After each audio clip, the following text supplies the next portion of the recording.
Les animaux sont-ils les égaux des humains? C'est le grand angle de ce vendredi 12 février.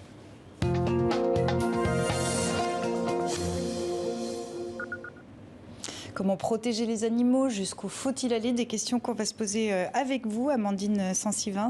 Bonsoir. Bonsoir. Vous êtes la présidente de l'association Paris Animaux Zoopolis. On vous présente comme le nouveau visage de la cause animale en France. Ça vous va? C'est gentil, ça me va. En face de vous, Jérôme Segal, vous êtes journaliste, auteur de Animal radical, histoire et sociologie de l'antispécisme aux éditions Luxe. Alors quand il s'agit, bienvenue à vous aussi, quand il s'agit du bien-être animal, en général les positions sont souvent très tranchées. Comment vous l'expliquez l'un et l'autre? Parce que je pense qu'on a tous une relation avec les animaux, quand on était enfant notamment, et que quand on voit ce que vivent les animaux, en fait, ça fait vraiment appel à des émotions de tristesse, voire de colère, et qu'on ne peut pas rester insensible à ce que vivent les animaux.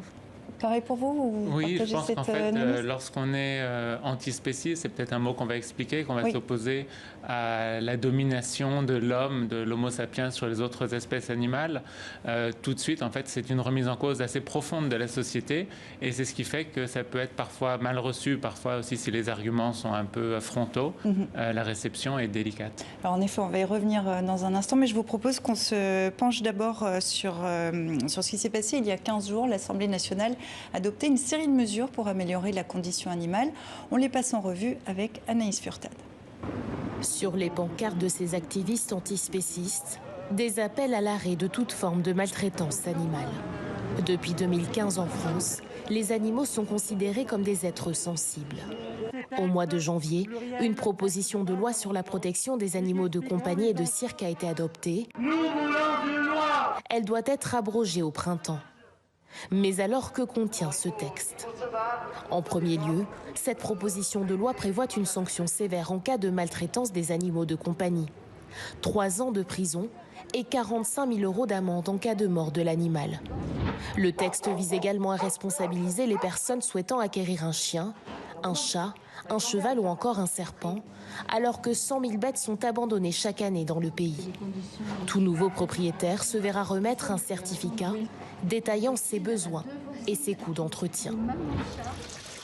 Cette proposition de loi prévoit aussi la fermeture des élevages de visons d'ici à 5 ans, l'interdiction de la zoopornographie ou encore la fin de la captivité des animaux sauvages dans les cirques. Des questions restent néanmoins en suspens.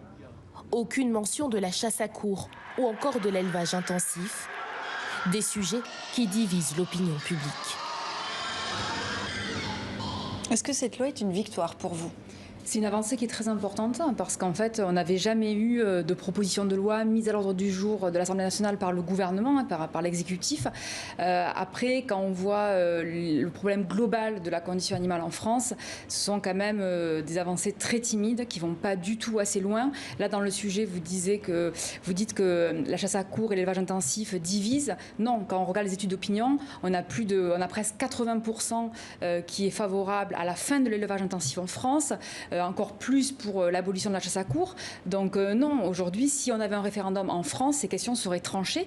Et donc ça reflète vraiment le décalage qu'il y a entre les élus qui gouvernent et l'opinion publique. C'est une question de lobby aussi ? Bien sûr, oui, tout à fait. C'est une question, en effet, d'intérêt économique, d'intérêt de tradition. Et en effet, des lobbies. On voit que les chasseurs sont reçus régulièrement à l'Élysée, dans les ministères, et voilà, et qui ont beaucoup plus de poids que le mouvement animaliste. Dans votre livre, vous passez en vue aussi les dates clés de toute cette histoire, de cette défense des animaux, si on peut dire ça comme ça. Pourquoi cette loi arrive maintenant ? Alors cette loi arrive parce que on peut dire dans l'air du temps, les gens comprennent que c'est pas normal le sort qu'on réserve aux animaux, le fait que 95% des porcs en France ne voient jamais la lumière du jour, soient élevés sur caillebotis. Et petit à petit, je pense que grâce à cette loi, les gens vont commencer à comprendre. On a entendu là dans le petit reportage que vous avez passé, 3 ans de prison pour maltraitance sur des animaux. Or, les porcs, les vaches sont maltraités aujourd'hui dans la plupart des exploitations. Et donc, quelque part, les gens gens vont être amenés à prendre conscience de la nécessité de penser notre rapport aux animaux de façon différente. Et ça, effectivement, ça s'inscrit dans l'histoire. On avait au début la défense des animaux, la protection, la défense, et maintenant des droits. Siècle, hein. Voilà. On peut faire remonter cette histoire à l'Antiquité. Il y a déjà des auteurs comme Porphyre ou comme Pythagore qui ont fait des traités sur la nécessité de ne pas manger de viande, que c'était mauvais pour les animaux, etc. Mais vraiment, c'est au XIXe siècle, ça devient une cause politique, notamment dans des mouvements anarchistes, mais socialistes aussi. Et petit à petit, ça prend de plus en plus d'importance. Et aujourd'hui, on voit que dans la société, les gens sont prêts à comprendre la nécessité de voter des lois qui vont vraiment donner des droits aux animaux. Alors revenons à la loi, justement, interdiction des orques et des dauphins dans les parcs aquatiques, des animaux sauvages dans les cirques. Que vont devenir tous ces animaux ? Alors c'est une vraie question. Justement, nous on est mobilisés pour que ces animaux soient placés dans des structures adaptées.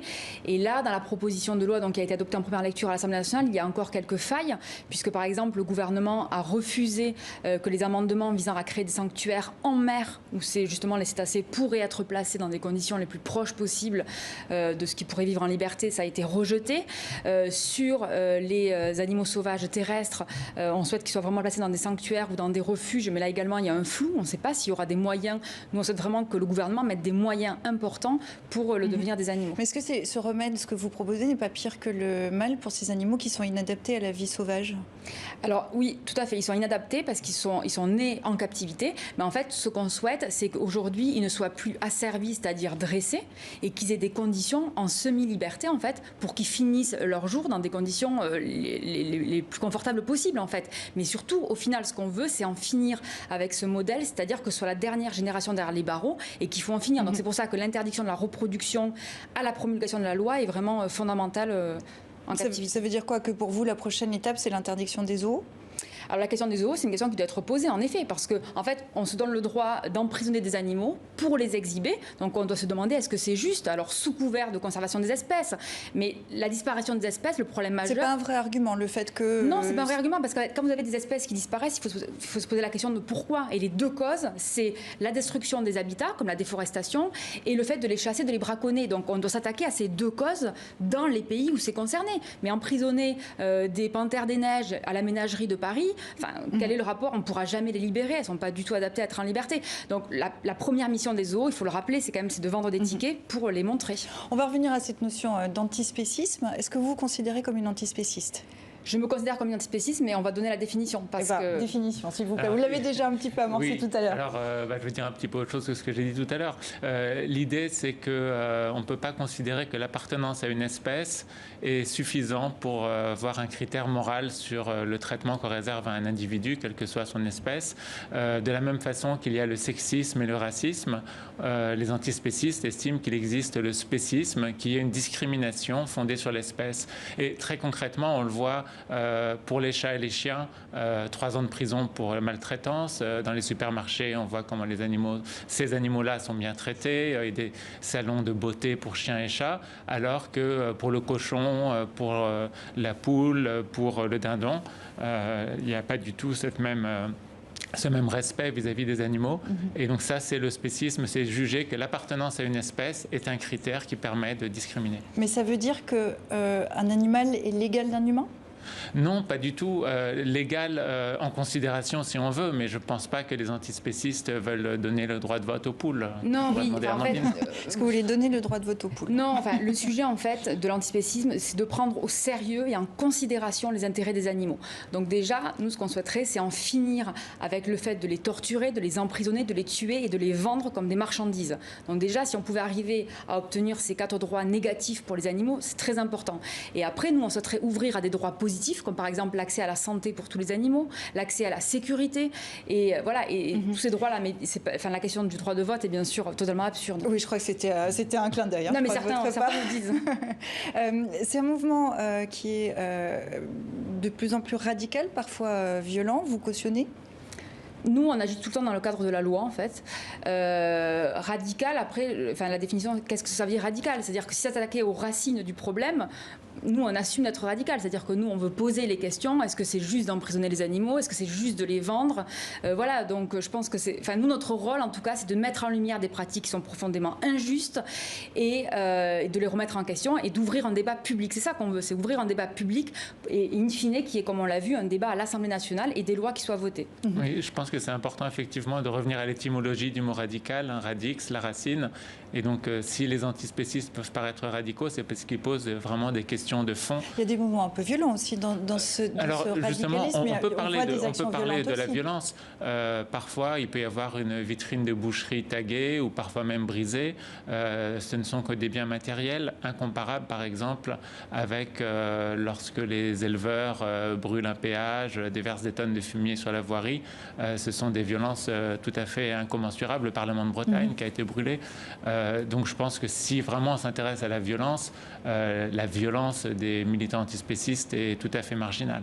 Comment on est passé de la protection des animaux à l'antispécisme, cette lutte pour leur donner des droits? Alors au départ, la création par exemple de la Société protectrice des animaux au milieu du 19e siècle, c'est vraiment cette idée de les protéger en fait pour les hommes, pour les humains, parce que les humains pouvaient être, cette violence pouvait être contaminante. Les cochers par exemple traitaient très mal les chevaux et on pensait que ça pouvait donner à d'autres humains cette idée d'être violents à leur tour. Puis il y a eu certains faits divers, par exemple un enfant qui avait vu la saignée d'un cochon qui s'était mis à faire la même chose avec sa petite sœur qu'il avait tuée. Donc c'était pour ça qu'on s'était mis à protéger les animaux, mais c'était en fait en pensant vraiment aux humains. Et puis petit à petit, les humains se sont rendus compte que les animaux avaient des capacités aussi qui étaient des capacités proches de celles des humains d'un point de vue éthologique, sciences du comportement. Et ça, c'est de l'apport des scientifiques. Et donc on s'est dit que c'était peut-être pas normal de les laisser dans des prisons comme les zoos. Voilà, petit à petit, il y a eu l'idée de leur donner des droits, de lutter pour qu'ils obtiennent des droits. Mais de tout temps, l'humain a mangé des animaux. On peut remonter au premier temps de l'humanité. Est-ce que ça vous pose aujourd'hui un problème? Aujourd'hui, on a énormément de données scientifiques qu'on n'avait pas à une époque. Aujourd'hui, on sait que d'un point de vue nutritionnel, d'un point de vue diététique, on peut être en excellente santé à tous les âges de la vie en mangeant sans produits d'origine animale. Donc voilà, donc ces données-là, on les a. Quels produits? On peut être vegan, donc c'est-à-dire manger que des produits d'origine végétale, donc les céréales, les légumineuses, les fruits, les légumes, de manière diversifiée, de manière équilibrée, en étant en très bonne santé à tous les âges de la vie. Et ça, on le sait. Et quand en parallèle, on met aussi le fait qu'on a les données scientifiques qui nous disent que les animaux souffrent, ont une conscience, ont des émotions. Voilà, donc c'est important aussi de poser cette question-là et de remettre en question sa consommation de viande. Et c'est le rapport à la nature, dans le fond, qui est en cause? Oui, alors d'abord, par rapport à l'argument de la tradition n'est pas un argument recevable. Si on regarde par exemple la peine de mort, depuis que Homo sapiens existe, la peine de mort jusqu'en 1980 était pas encore présente en France. Et le rapport à la nature, c'est en fait penser à nouveau que l'homme fait partie de la nature et qu'il n'est pas sur un piédestal sur lequel l'a mis l'humanisme. Jérôme Segal, merci. Merci à vous aussi, Amandine Savissens. Merci à vous deux d'être venus dans 64 minutes.